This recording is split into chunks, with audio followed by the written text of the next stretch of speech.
যে সন্ত্রাসী নয়ন সে কয়েকদিন আমার বাসা খুঁজেছে। আজকে বাসার কাছে গিয়ে আমার একটা ক্যাম্প রয়েছে, চাপাতি দিয়ে 4 জনকে তারা আঘাত করেছে। 12 তারিখে চান্দা আব্বাসের রাজত্ব খান খান হবে ঢাকা। আমাদের লড়াই চাঁদাবাজদের বিরুদ্ধে লড়াই, আমাদের লড়াই সন্ত্রাসের বিরুদ্ধে। আমাদের আজকে 4 জন ভাইকে আহত করা হয়েছে।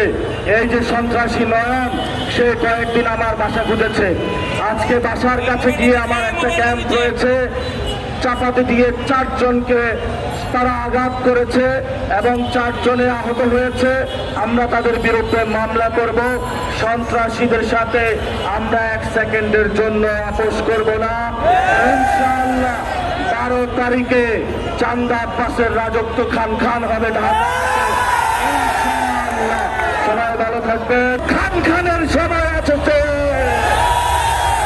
12 তারিখে ভোট কেন্দ্র যাবেন, স্বপ্ন করিতে ভোট দিবেন, গণভোটে হা দিবেন।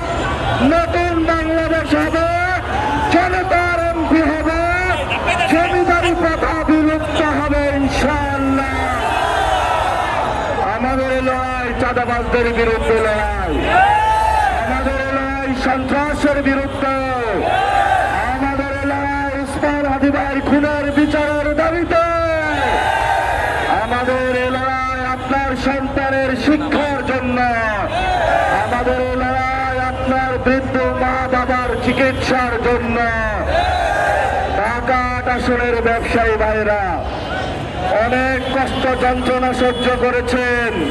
সময় এসেছে কড়াই গন্ডায় 12 তারিখে তাদেরকে ফেরত দেবার। 12 তারিখে ধৈর্য ধারণ করুন। 12 তারিখ পর্যন্ত এই রাজ্য যেটা আছে সন্ত্রাসী রাজত্ব, আমরা